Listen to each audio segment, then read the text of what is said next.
Good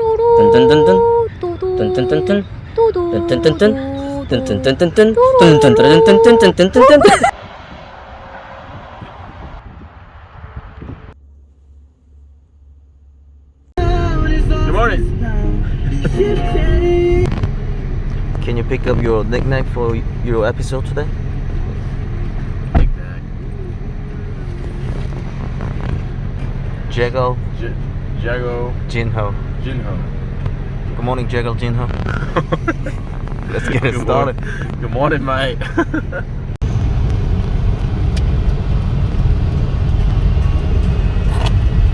Jago Jinho. What time do you normally wake up? I wake up bright and early around 6:15, 6:20. Basically what I do is I roll out of bed. Don't even really get ready. Just 'cause, I mean, when we go to our work job we're doing now currently, they practically have showers there. You have clothes to change in. So I think like the whole routine, I mean, besides maybe just brushing my teeth. Do I want to go to work? No, but I don't think anyone wants to go to work. What do you do at the moment in Australia? So currently at the moment in Australia, I am what they refer to as one of the Los Pollos Hermanos, also known as the Chicken Brothers. Basically, we work at like a contractor for one of the major chicken farms here in Australia, Ingham's, which is the company name. Basically, I mean, we egg pick, we clean, we do anything the man needs us to do. Yeah. Do you shovel? Oh yeah, I've done that quite a bit. I think I've become actually a professional shoveler with the amount of dirt I've used to hurt my back, but it's worth it. Do you feel reborn here in Australia Yes. as a man? If I was to be reincarnated today, I'd be a chicken. You're on a working holiday visa? Yep, working holiday visa. When did you first start it? I first started back in October, so it's not even been a year yet. I am pursuing my second year though. That's why, I mean, I'm doing the farm work currently. I want to get my second year done, so I've tried a few other farms. I went over actually to a blueberry, tomato, pepper farm out in Oregon. How was it? You know what? It was good, but it wasn't me.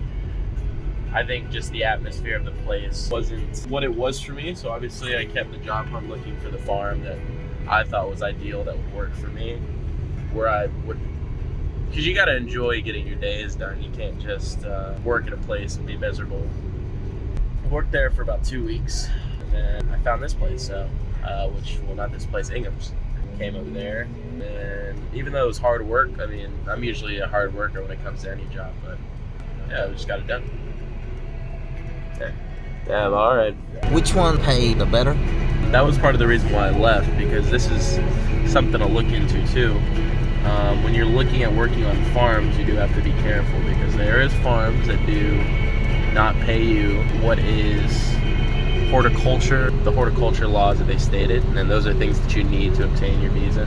And if you're not getting paid the certain specific limit, then your second visa will be harder to apply, or you could even be denied. So going through that job, I wasn't getting paid the correct wage, so that also like swayed me into leaving that place, because I needed to be making the correct wage. I'd rather be getting days done and making the correct wage. It was also every 2 weeks. It wasn't weekly, which here it's weekly, which is nice. What are you thinking when you go to work every morning? I'm thinking about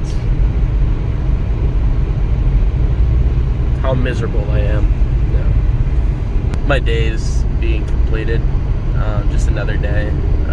I mean, that's what you have to keep thinking about it. The reason why most people work on farms here is to complete those days, to extend their visa. And in order to motivate myself, because obviously, I mean, I need some motivation doing this kind of a job. You just got to tell yourself, I mean, you're almost done with your days. That's why you're here, to get your days done. Obviously, some people work on a farm because it's the only job they could find, and maybe they're not trying to get their days done, but I think majority of the people that do work on the farm that come on a working holiday visa expect to cross off days to apply for their next visa. So that's really what I think of every morning, just how many days I have left, how I'm going to motivate myself for today. If I'm feeling like have negative thoughts, try to get more a positive mindset during this morning time. So How do you motivate yourself? I don't know, it's kind of just like a tell myself attitude. I just tell myself that I need to do this, I need to do that. Occasionally I listen to music. Music definitely just eases my mind and it calms me down. It's a good way to kind of self-motivate. Or like there's like good motivational speeches out there. Shout out David Goggins. Yeah, you could listen to some motivational speeches too, because those will definitely get you going. So that's how I do it for myself though. Oh, and I forgot to ask, can you tell us about yourself a little bit? My name is Jago Jinho. I come from the United States, right near LA. I'm in California. Basically back home, what I did before this was I worked in an outdoor education retreat place where basically kids came up on a field trip and we basically taught them about the outdoors or different. We had about 30 different curriculums that we taught these kids, from freshwater biology to dissecting squids and all this kind of stuff and outdoor skills. But that's what I did back home. And I did that practically year round, and I worked like the summer camp program out there as well during the summer.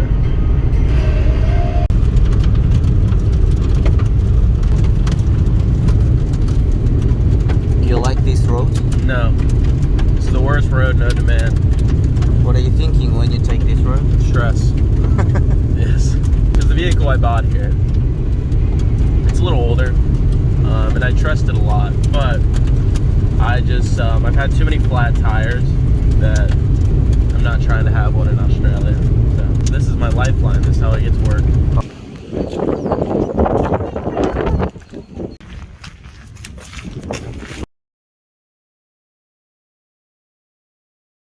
So you're done for today?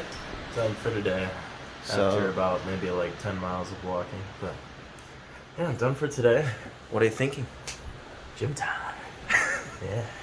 So it's around 3 p.m. So is it the time you usually finish? Yeah, usually after work. Well, we finish pretty much every day at 3. So we go from 7 to 3 every day.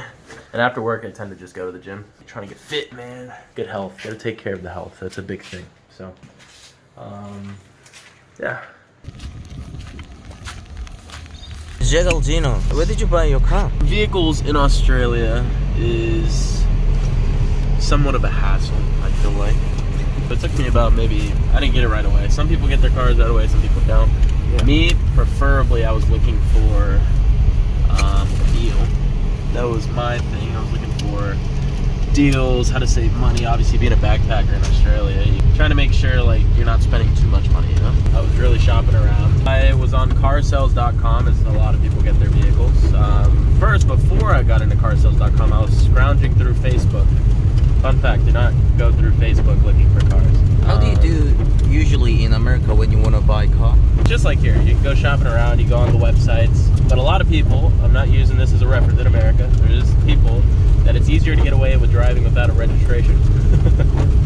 So people don't have the correct, because what it is with our plates is like everyone has a plate on their vehicle, but it's a sticker. So it's a sticker that you have to put a sticker on your plate every year. You don't get a whole new plate every year. And here is different. It's not a whole new plate, but you have to get like your rego in an electronic system. There's no tag or anything. It's just if you look up that registration or that kind of license plate number, then it will pop up. Did you use Facebook in the States? So buy when you wanted to buy a car? I never went through Facebook to buy my car. I only went through because I had a buddy that told me about going through Facebook before I came out here. Because he actually came over here. He stayed in Queensland for a while, and he told me what to go through. He said he got his car through Facebook, so I assumed. I mean, there is probably some really good vehicles on Facebook. I'm not hating on Facebook, but there probably is some really good vehicles, but there's also a lot of dodgy ones, as you will see if you go through the catalog of it. So back to my car, how I got this vehicle.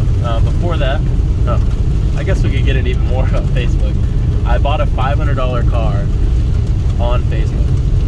Yes. Is that this one? No, not this one. It was a $500 like 1992 Ford Laser. Is it possible $500? $500 for the car.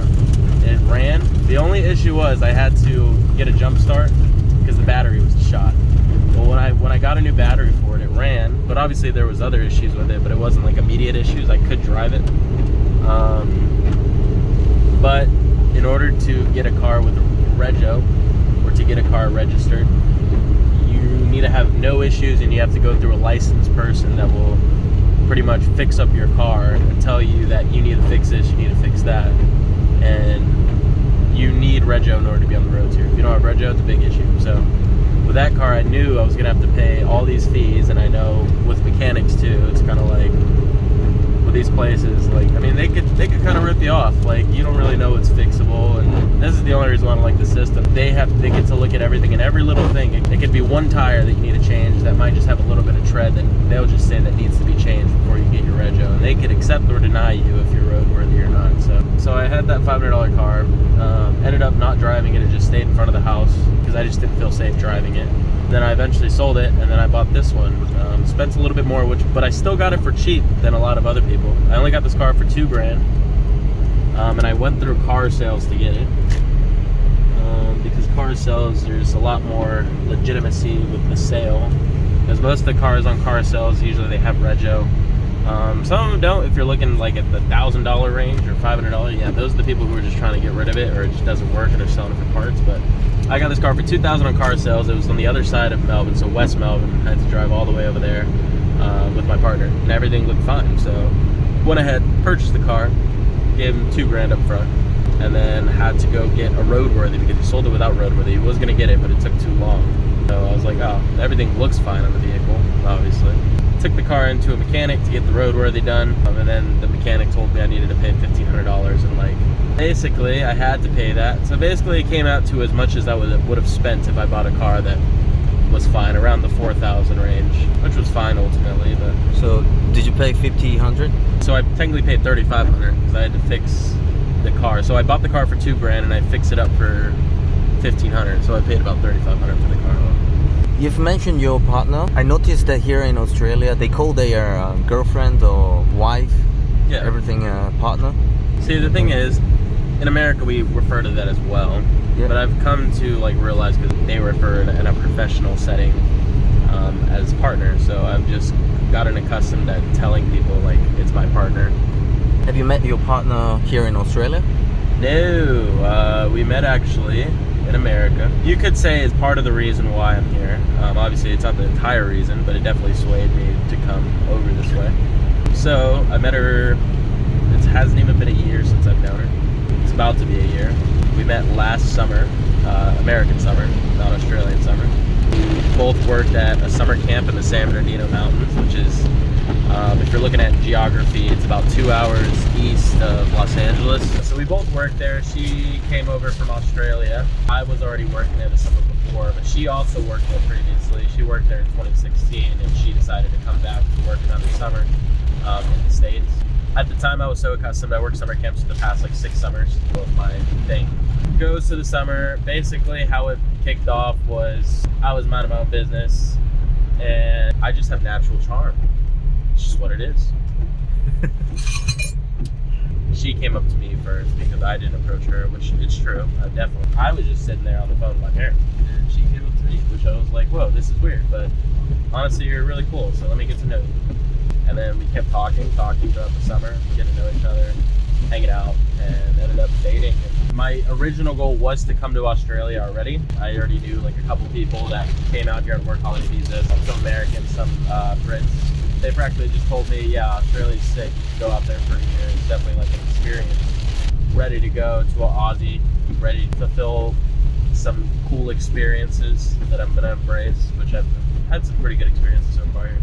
But yeah, and then obviously me getting involved with her and us starting a long distance relationship in a sense kind of swayed me because I'm like, oh, long distance sucks, and I have the opportunity to go out there right now. So I feel like if in the United States we're very accustomed to not leaving our country. A lot of people don't tend to travel in the U.S.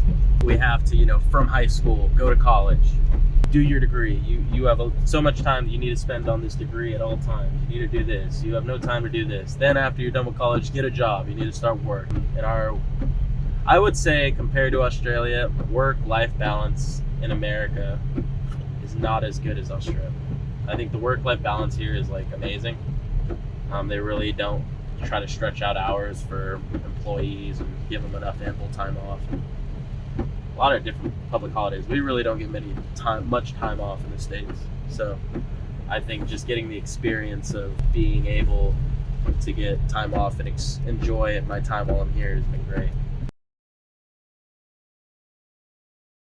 Do you normally hit the gym for 15 minutes? No. What's happening today? Not feeling the greatest. We had some adventures this past weekend that it probably could have been contracted from that. Usually I'm there for about an hour and a half, 2 hours. You're pretty red right now. Are you shy? Yeah, I'm shy. I'm nervous. Am I red? What's going on? Do you shop often? Quite a bit, yeah. I feel like I go every day. After work? Yeah, after work I go, because Kohl's is on the way. This is a grocery store, local grocery store, and I'm always seeming to need something, or I just don't have food, or I don't have one thing for my meal, so I always have to go to Kohl's. But they have everything. I'm satisfied. What do you usually buy? Well, everything. Groceries. Yeah, chicken, steak. Nutritious value. That's what I buy. So Jegalzinho, is this your song that you wrote yourself? This is my song that I wrote myself. So you also did singer-songwriter? For a bit. I think when I was 18, 19, I was writing a lot of music. I never actually fully pursued my dreams. I think at the time I was too afraid to pursue them. And I think the type of music I was pursuing just wasn't, I didn't find my fit. When you're doing music, you really got to find you got to find your voice, you got to find who you are. I was dealing with a lot of stuff at the time, and I think it just pushed me away. The world pushed me away from it. Like I said, I mean, there's still plenty of time for me to do it.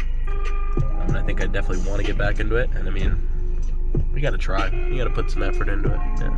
Was it your dream? Making music was, when I was growing up, it was my dream. It was my dream job, to be an artist and just make music for everyone to listen around the world. You look at all these people, like the big major time artists like Adele, Bruno Mars, and how they're making all these hits and people just sing them religiously. I mean, that was kind of like where I thought I was going to be. Growing up, that's where people thought like I was going to be making music and doing all that kind of stuff. And Hey Jegalzinho, do you eat outside often?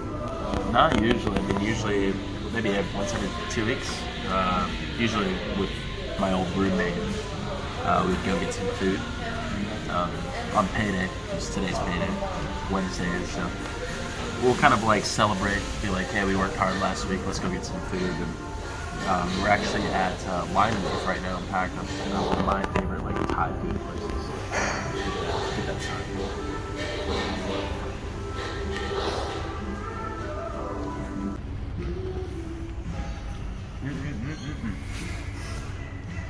This would definitely help me. This is chili.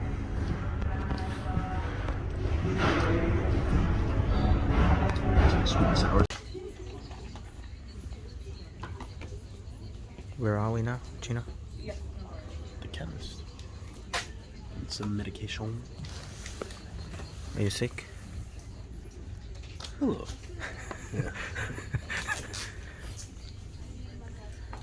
Place where I belong. So, are you going home finally? I am going home. Finally. Yeah. If you're thinking about coming to Australia, come to Australia.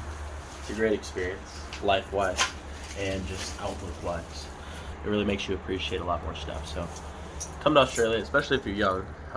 I would think 100% if you're 18, you should travel. I think that builds a lot of maturity, and it kind of teaches you a lot of lessons in life. So, if you're American, come to Aussie. I feel like we need to travel to other countries, see what it's like. It's not that bad, even though I love the States. I love America. I love it, but yeah, here we are. So Jegalzinho, That's me. what do you want to do in your life? Onward? So onward, I'm seeing myself being in Australia a lot longer. I was studying to get a degree in environmental science, but I'm actually wanted to switch that whole up. Actually get into nursing. Kind of getting into the medical field is very interesting and it's very impactful in my life and others.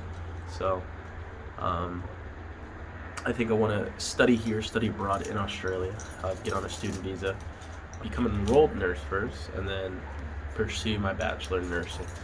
So that is my goal for the future. After that, no clue, but we'll see where it takes me.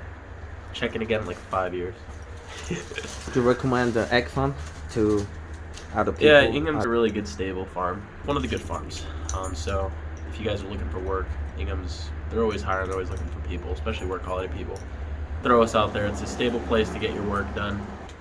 Yeah, go Pollos Hermanos. Yeah. Thank you. Alright, let's get out of here. Go on.